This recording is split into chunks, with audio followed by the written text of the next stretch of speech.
The headlines on RT International. 4 U.S. states are taking legal action against Donald Trump's immigration policy as a poll finds that most Americans agree with the so-called extreme vetting of newcomers. Trump's America is one of the biggest threats to the European Union. That's according to the EU Council President, who adds, quote, spectacular steps are now needed to protect the bloc.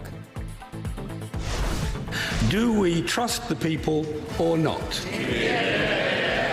Britain's Brexit Secretary David Davis challenges MPs to respect the popular vote as they open a key debate on triggering Article 50 on leaving the European Union.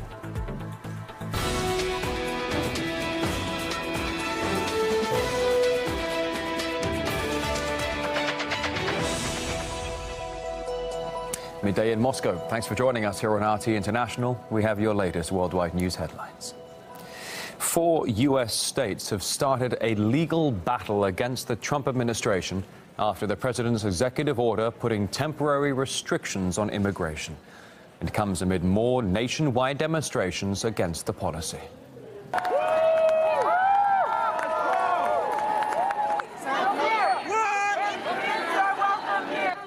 Legislators in California are taking the dissent a step further by trying to turn the entire state into a haven for illegal migrants.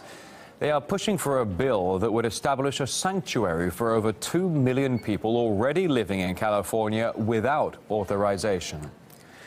Now, a rift is also evident inside the State Department. About 900 of its officials have signed a dissent memo protesting what they describe as a ban.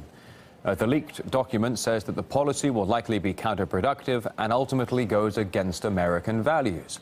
However, a new poll by Reuters indicates that Americans remain highly divided over the issue. Nearly 50% of those surveyed say they agree with temporary restrictions, while 41% said no. In the meantime, one of the world's biggest coffee chains is weighing in on the side of the refugees. It's promised to make a point of employing newcomers. We're developing plans to hire 10,000 refugees over 5 years in the 75 countries around the world where Starbucks does business, and we will start this effort here in the US. Soon after the announcement, the hashtag Boycott Starbucks started trending on Twitter. Now, some suggest the coffee chain would do better to hire veterans who need the work. Others argue that giving jobs to migrants when unemployment is so high is just a bad move. And we got reaction from political satirist Ami Horowitz. The question is not whether or not it's a good gesture, a bad gesture, economically motivated or socially motivated. The question is it the right move to make? I personally do not think it's the right move to make. I think it encourages the wrong behavior. I think he could be hiring Americans. These are good-paying jobs. They get medical benefits. They get educational benefits. It's a great stepping stone job for people for first jobs. So I think that those jobs should go to Americans first. There's such hysteria going on, and I really do call it hysteria for a reason, on this whole halt for refugees. I think the halt's a good thing. I think it was the right move politically and to make for this country. But there's such hysteria about it that I think what Schultz did was simply a knee-jerk reaction to what's happening, and he simply said, I'm going to hire 10,000 refugees. I think it's a huge mistake. Politically, huge mistake. Economically, it absolutely could backfire, and it doesn't make any sense from a building shareholder value perspective. Trump's entry restrictions are not the first time that foreigners have been limited from entering America. However, it's only now the measures are facing a widespread backlash, as Guyane Chichikan now reports. U.S. authorities before Trump were hardly blind to nationality or religion. The profiling, though, took different forms. Recently published internal FBI guidelines show that the authorities have for years taken factors like race, religion, and nationality into account in their investigations. Many have argued that the number of refugees that the Obama administration accepted from Iraq, Libya, and Syria was disproportionate to the level of intervention by the U.S. in those countries. And in the relatively small numbers of admitted refugees, some saw a form of hidden profiling. It shows that the people, and I think a lot of the spin from the media, is okay with whatever a Democratic president and a Democratic Congress does. Under the Obama administration, so much was ignored, whether it be foreign policy, domestic policy, a lot of their spying, a lot of their treatment of the press. So much of that was completely ignored by the public. But now that it's a Republican and the media is on the Democrat side, and the Democrats have a lot more of these like activists in major cities, it's coming more to light, because how dare Donald Trump not even continue the policies, but function under the policies that were established under Democrats. Back in 2011, President Obama severely restricted the number of refugees from Iraq for 6 months. At the time, the decision provoked little to no outcry. Actually, I have heard that, and I'm wondering why we also didn't hear more about that. But maybe I'm not as aware now. I think I'm a little bit more aware about what's going on. I think I'm following more news now because I'm really afraid what's going to happen to people, and I'm really afraid what's going to happen to my friends. And why we'd single out the Iraqis over anybody else didn't make much sense to me at that time either. You know, walk around D.C., there's plenty of Iraqi, Iranians, Muslims, there's everybody here. Many say Trump's decision was a step too far. The question is whether it's just the scale of the action that should determine public outcry, or whether any act perceived as profiling needs to be opposed. In Washington, I'm Ganesh Chakyan, RT. The EU faces a brand new threat, and that's apparently Donald Trump's America. The warning coming from the European Council's President, Donald Tusk. Worrying declarations by the new American administration all make our future highly unpredictable. So many are becoming openly anti-European or Eurosceptic at best. Particularly the change in Washington puts the European Union in a difficult situation. The European Union and the United States had been the best of friends for so long. Step onto the stage Donald Trump as the president, and we're hearing these words from another Donald Tusk, the European Council president, not pulling any punches with what he has to say. And it looks from the European side as if they feel that the biggest threats they're facing are Russia and China in the east, Islamic State and Islamic extremist terrorism in the south, and then the United States in the west, pretty much surrounded, as long as they don't annoy any polar bears. But how did we get to this situation where we've gone from seemingly one end to the other? Well, a lot of it can be seen from just the reaction to a statement on a British TV show by Donald Trump's preferred candidate to be the ambassador to the European Union. I had in a previous career a diplomatic post where I helped to bring down the Soviet Union. So maybe there's another union that needs a little taming. There's all jokes there, but you can't really take that as policy. However, if you listen to what the potential future ambassador had to say, he said that he was going to be against multinational organisations, which the EU certainly is. Also, Donald Trump was not a big fan of bureaucracy, which is something that the EU has come in for a lot of criticism for in the past and can't really deny. So with this bust-up between Brussels and Washington, the EU may find that as it breaks up from one set of friends, there aren't any others for it to go to.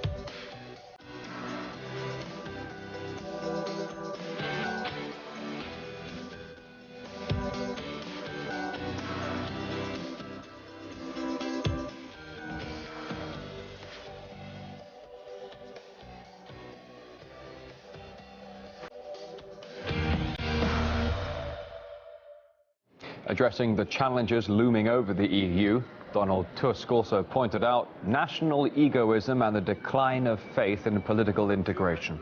Earlier, we discussed his warnings with our guests.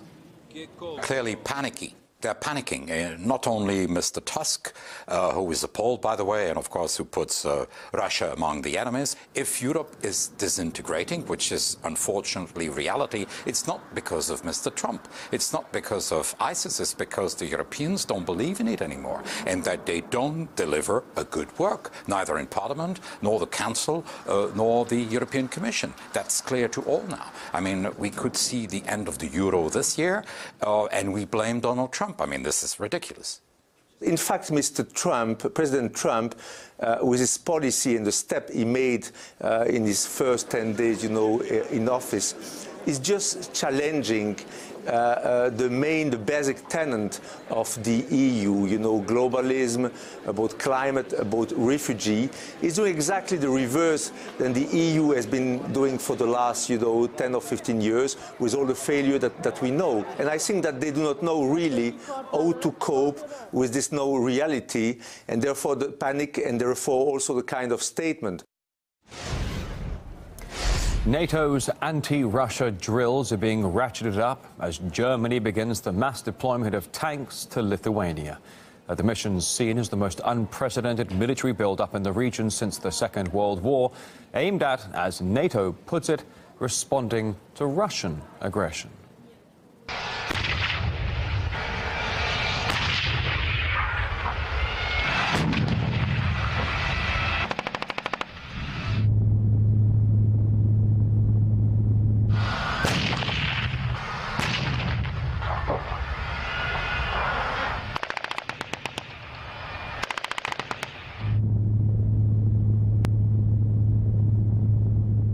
Earlier this week, joint U.S.-Polish military training with 3,500 American troops kicked off in Poland.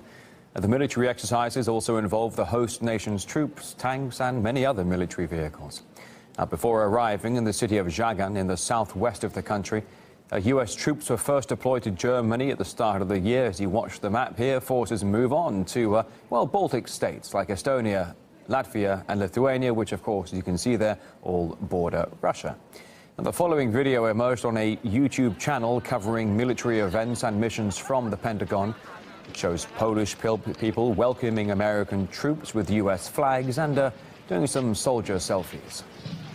Today we got a static display here in downtown Żagań, Poland. So a local Polish unit brought out their vehicles, as you can see here. It's awesome. My last deployment was to Qatar, and interaction with the population there was very limited. And here, everybody's super welcoming. They're excited Americans are here. The Polish soldiers are, swapping patches with me and my soldiers, and it's awesome. It's nice to be like part of an allied force,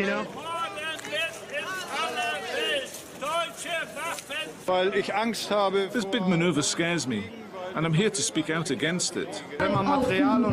When they bring troops and armor here, it only fuels the conflict more. It doesn't solve it. And while I will say my opinion. It is not right. We spoke with Elsa Rasbach, an anti-NATO activist and member of War Resisters International. It's a huge exercise, unprecedented since the end of the Cold War. Any error, any kind of, many things could happen that could lead out of these exercises to a real conflict. So many people in Germany are hopeful that there will be peace made with Russia and are very fearful that a war could develop out of these kinds of exercises, which seem to indicate a willingness to go to war. Of course, it appears aggressive to people in Russia, and it is not the way to peace. The way to peace is negotiation and to include Russia in the security plans. Well, the supposed Russian threat would presumably originate from the Russian Defense Ministry, the inner workings of which are a tightly guarded secret. RT's Kevin Owen now examining some of the mysteries surrounding life inside the Russian Pentagon. Foreign intelligence agents would love to get into this imposing building on the Moscow River. This is the National Defense Management Center, which controls all the activities of Russia's armed forces. And we've got exclusive footage coming up. But first, we need to get inside. This building's said to have the toughest security in the military. A simple ID won't be enough to get you through the door. A biometric hand reader scans the veins on your palm. and the floor of the gateway is a weighing platform. Anything off limits is certain to be picked up by the nearly 2,000 cameras. The perimeter bristles with sensors that look out for biological, chemical or radioactive contamination. The system tracks all mobile communications in the complex. Personnel must undergo a medical examination before every shift and a stringent physical every 3 months. Almost all the work's highly classified, but here's a lower security area that monitors the Army's day-to-day activities. This all's divided into sectors. These officers supervise military acquisitions. They deal with the medical records of the military personnel. Next are the military analysts and tackling training and military exercises. Officers can see with their own eyes exactly how work's ongoing in military factories thousands of kilometers away, and it's all in real time. Here's one such CCTV camera watching over the construction of a Mi-28 helicopter in southern Russia. These officers oversee air defense in Crimea. They monitor foreign reconnaissance planes snooping around the border on a regular basis, up to a dozen a day. So the Air Defense Division is always on high alert. A Global Hawk surveillance drone took off today from an airbase in Italy. When it comes within 50 kilometers of the border, our on-duty fighter jet will take it off and escort it until it leaves our airspace. Did it happen today? Yes, of course, twice. Security comes right down to disposing of documents. They're turned into mush. And nowadays, most work's digital too. Hard copy isn't often used. The Army has its own closed-off internet. It connects every military unit for the fast and safe transfer of classified information. This building alone sends and receives 40,000 electronic messages a day. The National Centre doesn't just supervise the Army's current activities, it also predicts the development of future wars with the help of a supercomputer. It uses past conflicts to try to reach conclusions. Take the Yugoslavia War, for example. It was a large-scale NATO operation. Their naval build-up, missile deployments, locations and distances were all subject to analysis. And if the machine tells us that this or that situation is 90% similar to what happened in Serbia, then we know that this is likely to happen again and take appropriate measures. The computer is said to be able to process the equivalent of 850 million books per second. And so far, the military is using less than half of that capacity. But for the officers, here's a change of shift and another day ahead. This is RT International. British MPs are asking whether the people should be trusted. This ahead of a vote on Brexit. Just a moment, we'll see how the people feel about those comments. We're back in just a sec.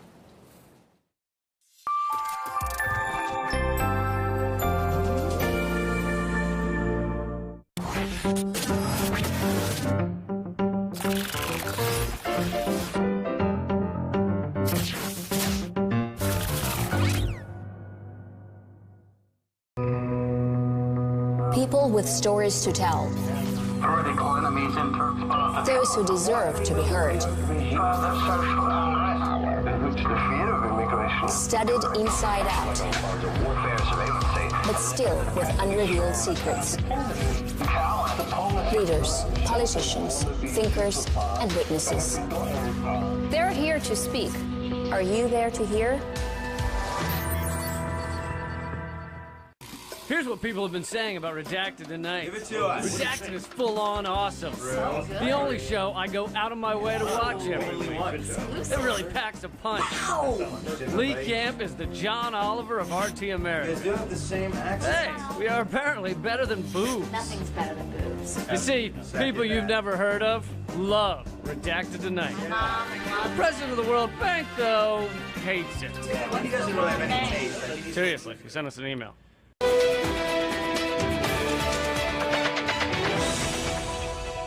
Good to have you with us today. Russian swimmer and Rio silver medalist Yulia Yefimova has spoken about the recent doping scandal surrounding Russian athletes, claiming the whole thing's been politicized. She made headlines after her fellow competitors gave her a tough time in Rio.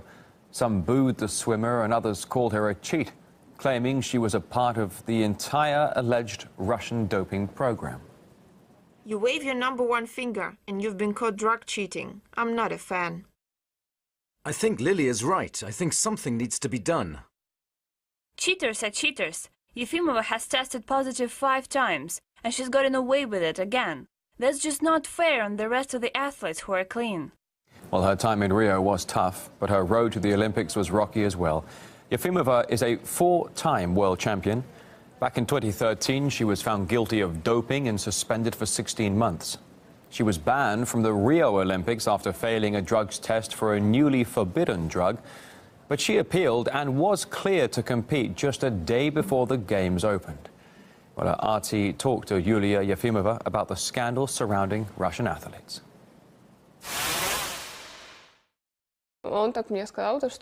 He said he was no longer allowed to coach me. He did not have this problem with any other guys, just me.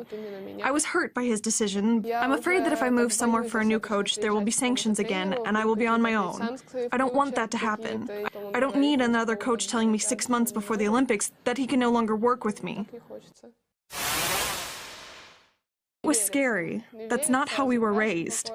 We were taught to believe that sport must be separate from politics. But still, considering all I've gone through, I don't know how I managed to get even that far. Maybe I was just so angry that it helped me. Maybe I was trying to prove something to somebody, to myself, to the whole world. It felt like it was me against the world, and that was really hard. There are people in every country who take performance enhancers. Usually, when they expose 1 or 2, they simply turn a blind eye to it. But with Russia, it's different. We are under some kind of political pressure. We simply found ourselves in the wrong place at the wrong time, so they let the hounds loose on us and started accusing Russian athletes of all sorts of things. But if we take another country and do the exact same investigation there, I'm absolutely sure we will find the same results. To anyone still thinking it wasn't political, here's why it was. When there are violations, you can always come to some agreement. For example, you can suspend the athlete. But in the case of our Paralympians, who were absolutely clean and had no history of violations, they were all banned. All of them. I recently had surgery, and they were supposed to administer a certain drug during it. The doctors insisted because I needed it to get better. After all I went through, I am overly cautious. I don't take anything. So they asked me, what if it's life or death? And I said, I don't care. I'm not going to take anything. There's a huge amount of paperwork, and it all has to be filled out correctly, because if we don't, it creates additional problems. I really don't know how it works. What if I get into a car accident? Does it mean they will ban me right away? It's all really quite scary. On Wednesday evening, British MPs are expected to vote on a bill to trigger Article 50 of the Lisbon Treaty and begin the 2-year divorce from the EU. And the vote will come after a 2-day debate initiated by Brexit Secretary David Davis, who said that the main question is whether MPs should trust the people. RT's Anastasia Churkina has been following exchanges in Westminster. We asked the people of the UK if they wanted to leave the European Union. They decided they did. So at the core of this bill lies a very simple question. Do we trust the people or not? 12-hour debate at the House of Commons as MPs are preparing to vote on this EU withdrawal bill that was put forward to them by the government following a Supreme Court decision that Theresa May cannot trigger Article 50 without Parliament's approval. And despite all indicators pointing to the fact that they will, in fact, vote for the bill because they have promised to respect the vote of the people following the referendum on June 23rd, it does seem that there are indeed more questions still than answers in terms of what exactly they'll be voting on, considering it's not really clear exactly what kind of shape Brexit is going to be taking. MPs have had lots of questions about demands, really, for more clarity from the government in terms of the details of the following, the deal that would come between the UK and the EU. They want more specifics in terms of what they can expect. And some of the comparisons we've been hearing here in London throughout the day really seem quite familiar to what we've been hearing even before the referendum took place. We may need more time. We certainly don't want any jump off the cliff. We're in the position of somebody who's just thrown themselves off a 100-storey building. Our interlocutors on the other side are also listening and watching very carefully.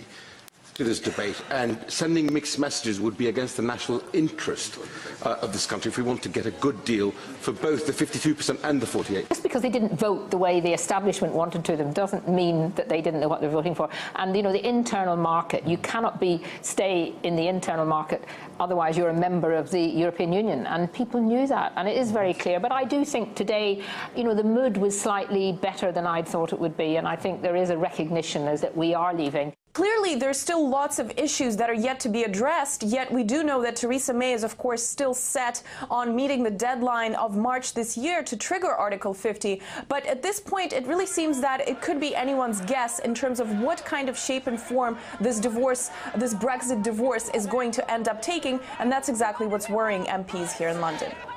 Meanwhile, a second vote on Scottish independence from the UK is coming closer to reality.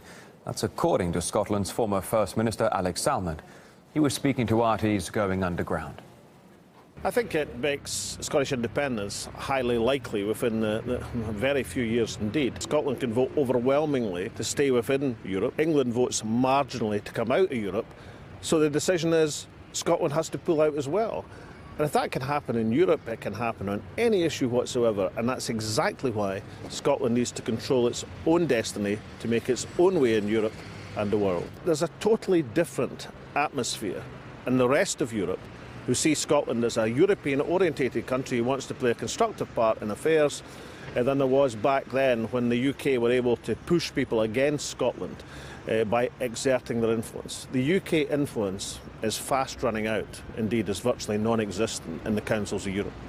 And that full interview right now with Salmond is coming up this moment in Going Underground. Unless you're joining us from the UK or Ireland, the story of African kids evicted for being sorcerers. That's next on this network.